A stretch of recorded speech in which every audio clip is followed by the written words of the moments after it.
Hi there, welcome you. TNU எஸ்ஆர்பியிலிருந்து பிசிக்கான notification வெளியிட்டிருக்காங்க.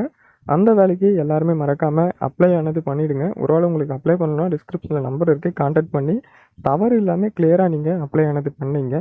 தற்போது நீங்கள் அப்ளை பண்ணி முடித்த உடனே நீங்கள் படிக்க வேண்டியது ரொம்ப ரொம்ப கட்டாயம். டைமை ஒரு நாள் கூட நீங்கள் வீணடிக்கவே கூடாது. அது வந்து ரொம்ப ரொம்ப தெளிவாக இருந்துங்க. முயற்சி செய்கிறோம் அப்படின்னு நீங்கள் வந்த அப்புறம் அதில் எந்த விதமான குறைக்கும் இடம் இருக்கக்கூடாது அப்படின்றத நீங்கள் புரிஞ்சுங்க. இதுக்கு முன்னாடி நீங்கள் படிச்சுட்டு இருந்தாலும் சரி, நீங்கள் இதுக்கப்புறம் தான் படிக்க போகிறீங்க அப்படின்னாலும் சரி, எல்லாருக்கும் பயனுள்ளதாக தான் இருக்கும். ஏன்னா இதுக்கு முன்னாடி படிச்சிருந்தவங்களுக்கு ஏன் சொல்கிறேன்னா, நீங்கள் சரியானதை தான் படிச்சுட்டு இருக்கீங்களா அப்படின்றத நீங்கள் தெரிஞ்சுக்கிறதுக்கும் உங்களுக்கு பயனுள்ளதாக இருக்கும். நம்ம ஒரு 1 மந்த்துக்குள்ளேயே, அது 1 மந்த்து தான் ஆகும் அதிகப்படியாக. பொறுமையாக படிச்சிங்கன்னா, கொஞ்சம் க்யூக்காக படித்தா 1 மந்த்துக்குள்ளே தமிழை வந்து முடிச்சிடலாம் அப்படின்னு ஒரு பிளான் வந்து கொண்டு வந்திருக்கோம். ஸோ தமிழை ஒரு 1 மந்த்துக்குள்ளே முடிச்சு விட்டுட்டு அடுத்து அப்புறமா நீங்கள் அடுத்து படிக்க ஸ்டார்ட் பண்ணலாம். இது வந்து ஜஸ்ட் ஒரு எலிஜிபிலிட்டி தான். எலிஜிபிலிட்டிக்கு ரொம்ப ஈஸியாக தான் கேட்பாங்க. அதுக்கு என்னென்ன படிக்கணுன்றத தெளிவாக படிக்கணும். ஸோ தேவையில்லாத வந்து எலிஜிபிலிட்டிக்கு உக்காந்துட்டு தேவையில்லாத படிச்சுட்டு இருக்கக்கூடாது. ஸோ எலிஜிபிலிட்டி மட்டும் நான் சொல்ல வரல. அந்த நம்ம கட் ஆஃப்க்கு எடுத்துக்கூடிய மார்க்காக இருக்கட்டும் சரி, எல்லாத்துக்கும் வந்து நம்ம தேவையானது தான் படிக்கணுமேங்காட்டி தேவையில்லாத நம்ம படிக்கக்கூடாது அப்படின்றத நீங்கள் புரிஞ்சுங்க. நம்ம ஸ்டடி மெட்டீரியல் பொறுத்தவரை உங்களுக்கு அழகாக நாங்கள் சிலபஸ் வைஸு பிரித்து உங்களுக்கு கொடுத்துருவோம். இம்பார்ட்டன்ட் என்னென்ன அப்படின்றத நம்ம கொடுத்துருவோம். இலக்கியம் வந்து மேக்ஸிமம் எல்லாமே வந்துடும். மற்றும் தமிழ் அறிஞர்கள் தொண்டு வந்துடும். இலக்கணம் பொறுத்தவரை நீங்கள் தேவையில்லாத அதெல்லாம் அந்த அளவுக்கு தேவையில்லை. இலக்கணத்தில் ஆஃப் இதுவும் நீங்கள் அப்படியே ஸ்கிப் பண்ணிடலாம். அந்த அளவுக்கு தான் வந்து இலக்கணம் வந்து கேட்பாங்க. சரியா?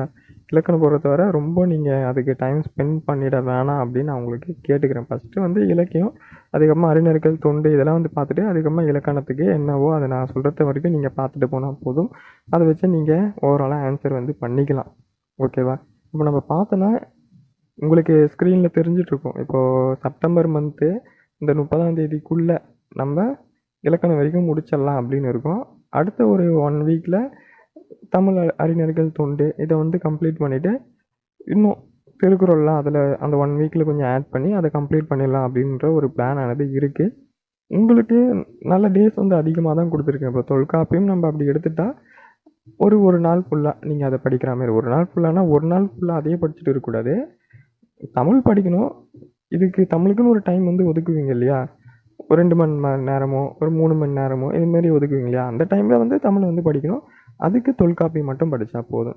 சும்மா 1 மணி நேரம் கொடுக்குற வரைக்கும் அழகாக படித்தா போதும். உங்களுக்கு ஏதோ பக்கமாக வந்து பேஜாக உங்களுக்கு இருக்கும். 10 பேஜ் 15 பேஜ் அப்படிலாம் இல்லை. சும்மா ஒரு சிம்பிளாக ஒரு 2-3 பேஜ் இவ்வளோ தான் இருக்கும். அதுலேயும் வந்து பாயிண்ட்ஸ் வந்து கம்மியாக தான் இருக்கும். உங்களுக்கு ஹைலைட் பண்ண பாயிண்ட்ஸ் மட்டும் தான் நீங்கள் படிக்கிற மாதிரி இருக்கும். தேவையில்லாத எல்லாத்தையும் நீங்கள் படிக்கணும் அப்படின்னு வந்து இருக்காது. பார்த்து புரிஞ்சு அழகாக படிக்கிற மாதிரி தான் இருக்கும். அதேமாரி கம்பராமாயணம் அப்படின்றதுக்கு அதுக்கு ஒரே ஒரு நாள் தான். அப்புறமா 8 தொகை அப்படின்னு இருக்குது.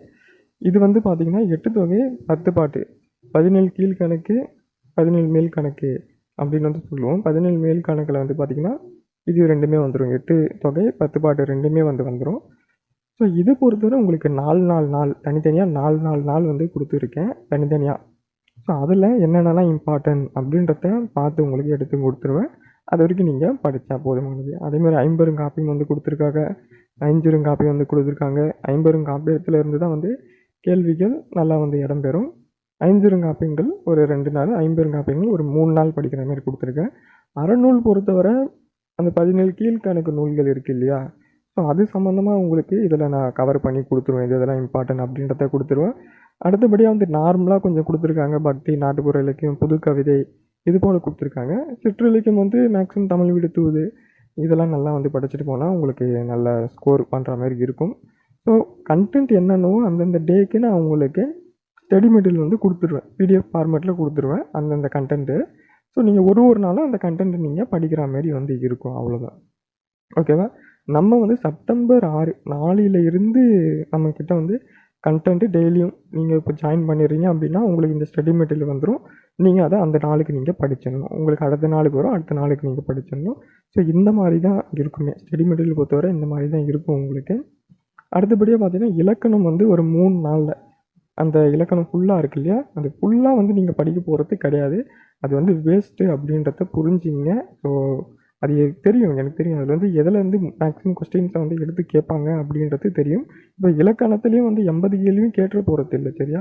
அதில் வந்து கண்டிப்பாக எங்கெங்கெல்லாம் கேள்வி கேட்பாங்கன்றது தெரியும். அதெல்லாம் நம்ம கவர் பண்ணி உங்களுக்கு இந்த 3 நாள் நீங்கள் படிக்கிற மாதிரி இருக்கும். அடுத்த மாதம் ஒரு 1 வீக்கில் திருக்குறள், தமிழ் அறிஞர்கள் தொண்டு இதை நீங்கள் படிக்கிற மாதிரி இருக்கும். அதுக்கு வந்து டெய்லியும் ஒருத்தர் அப்படிலாம் நம்ம படிக்க முடியாது. தமிழ் அறிஞர்கள் தொண்டு அப்படிலாம் தினம் ஒருத்தர் படிங்க அப்படிலாம் நம்ம படிக்க முடியாது. அது ஒரு 1 வீக்குள்ளே நம்ம மேக்ஸிமம் கவர் பண்ணி அதுக்கு தனியாக கண்டென்ட் கொடுத்துருவோம். நீங்கள் அதை ஓவராலாக நீங்கள் படிச்சுக்கலாம். அது உங்களுக்கு போதுமானதாக இருக்கும். ஒரு 1 வீக் தான். திருக்குறள் ப்ளஸ் தமிழ் அறிஞர்கள் தொண்டு, சரியா? இது நம்ம கொடுக்குற கண்டென்ட் வந்து இதுதான். இல்லை உங்களுக்கு பர்டிகுலராக வந்து எனக்கு இதில் இன்னும் டீப்பாக வேணும் அப்படின்னு கேட்டிங்கன்னா, அது நீங்கள் எப்படி சொல்கிறது, இப்போது ஒரு ஆத்தர் பற்றி கொடுக்குறோம் அப்படின்னா புக்கில் இருக்கிறதே வந்து போதுமானது. இன்னும் நீங்கள் எதிர்பார்க்குறீங்க அப்படின்னா அது தேவையில்ல அப்படின்னு தான் நான் வந்து சொல்லுவேன். ஒரு சிலர் வந்து அப்படி எதிர்பார்க்குறீங்க. அது எப்படின்னா, இப்போ ஒரு எக்ஸாம் பொறுத்து தான். ஒரு எக்ஸாமுக்கு நம்ம எவ்வளோ படிக்கணும் அப்படின்றத பொறுத்து தான். இது வந்து எலிஜிபிலிட்டின்னும் போது இதுக்கு எதை படிக்கணும் அப்படின்றது அதை நாங்கள் பார்த்து கொடுக்குறோம். ஸோ எங்களை நம்புங்க. அது வரைக்கும் நீங்கள் படித்தா போதுமானதாக இருக்கும்.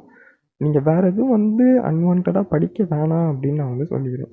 இதை நம்ம வெற்றிகரமாக இதை வந்து கொண்டுன்னு போய் முடிச்சுட்டு அதுக்கப்புறமா இருக்கிற 70 கேள்விக்கு படிக்கலாம், சரியா? இதை முடிச்சுட்டு 70 கேள்விக்கு தாராளமாக படிக்கலாம்.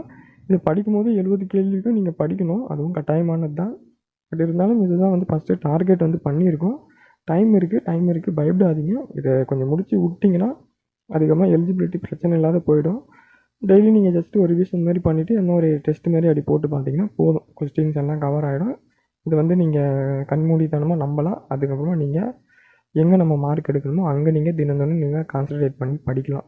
ஆனால் கடைசியாக வந்து இதை எடுத்துன்னு வந்து படிக்கக்கூடாது அப்படின்றது என்னோடய விருப்பம். தமிழ் எலிஜிபிலிட்டி எடுத்துன்னு வந்து கடைசியாக வச்சுட்டு படிக்கக்கூடாது.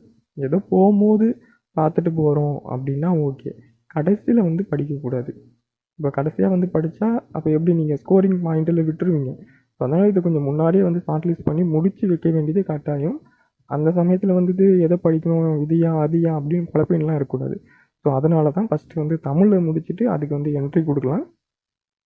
ஸோ இதோட ப்ரைஸ் டீட்டெயில் வந்து நீங்கள் எதிர்பார்ப்பீங்க. மற்றும் இந்த பிடிஎஃப் வந்து நீங்கள் வாட்ஸ்அப் மூலிமா தான் வாங்கிக்கிற மாதிரி இருக்கும். நீங்கள் ஜாயின் பண்ணிட்டீங்கன்னா உங்களுக்கு தினம் உங்களுக்கு மெட்டீரியல் ஆனது சென்ட் பண்ணி வச்சுருவாங்க. ஸோ அப்போ கண்டென்ட்டை நாங்கள் ரெடி பண்ணி உங்களுக்கு தினம் கொடுத்துருவோம். செப்டம்பர் 6ல் நீங்கள் ஜாயின் பண்ணலை அப்படின்னா இப்போ 7ஆம் தேதி பண்ணலாம், 8ஆம் தேதி பண்ணலாம், 10ஆம் தேதி பண்ணலாம், 15ஆம் தேதி பண்ணலாம், எப்போ வேணாலும் பண்ணலாம். அந்த டேட்டில் பண்ணுறீங்க அப்படின்னா அது வரைக்கும் என்னென்ன கிளாஸ்லாம் முடிஞ்சிருக்கோ அது வரைக்கும் உங்களுக்கு ஸ்டடி மெட்டீரியல் ஆனது உங்களுக்கு கொடுத்துருவோம். அதை நீங்கள் படிச்சுக்கலாம், குயிக்காக படிச்சுக்கலாம். நீங்கள் ஒரு நாளில் படிக்கிறீங்களோ இல்லை 2 நாளில் படிக்கிறீங்களோ இல்லை ஒரு 4 நாள் படிக்க வேண்டியது ஒரு 2 நாளில் படிக்கிறதா இருக்கட்டும். ஸோ அதெல்லாம் வந்து உங்களோட திறமை தான், சரியா? இது ப்ரைஸ் வந்து எல்லோரும் வந்து எதிர்பார்த்துட்டு இருப்பீங்க. ப்ரைஸ் பொறுத்தவரை நம்ம 100 ருபீஸ் வந்து வச்சுருக்கோம். இது வந்து ஃபுல் மெட்டீரியல் காஸ்ட் வந்து 100 ருபீஸ் வச்சுருக்கோம். ஸோ தினம் ஒர்க் இருக்குது, உங்களுக்கு எல்லாமே ரெடி பண்ணி கொடுக்கணும். ஸோ ரொம்ப வந்து பேஸ் ப்ரைஸ் தான், ரொம்ப பெரிய அமௌண்ட்டு அப்படிலாம் எதுவும் கிடையாது. அது உங்களுக்கே தெரியும். உங்களுக்கு நல்ல பிடிஎஃப் நல்ல மெட்டீரியல் தான் கிடைக்கும். அதில் நீங்கள் பயப்பட தேவையில்ல. உங்களுக்கு கேள்வியில் ரிஃப்ளெக்ட் ஆகும், எல்லா கொஸ்டினும் ரிஃப்ளெக்ட் ஆகும். ரிஃப்ளெக்ட் ஆகாத வந்து கண்டென்ட் இருக்காது. அடுத்தபடியாக நம்ம டெஸ்ட்டு ஏதாச்சும் அனௌன்ஸ் பண்ணுறோம் அப்படின்னா கண்டிப்பாக உங்களுக்கு டெஸ்ட்டு இருக்கும். டெஸ்ட்டு அனௌன்ஸ் பண்ணுறோம் அப்படின்னா நீங்கள் அதுலேயும் வேணால் ஜாயின் ஆனது பண்ணிக்கலாம். ஸோ ஓகே, இவ்வளோ தான் இந்த வீடியோ. வேணுன்றங்க பிடிஎஃப் வந்து வாட்ஸ்அப்பில் கொடுத்துருக்க நம்பருக்கு மெசேஜ் பண்ணி நீங்கள் வாங்கிக்கலாம். தினம் உங்களுக்கு சென்ட் பண்ணுவாங்க. நீங்கள் ஜாயின் பண்ணிவிடுங்க, முதல்ல ஜாயின் பண்ணிவிடுங்க. தினம் நீங்கள் பிடிஎஃப் ஆனது வாங்கிக்கலாம், சரியா? Okay, thank you.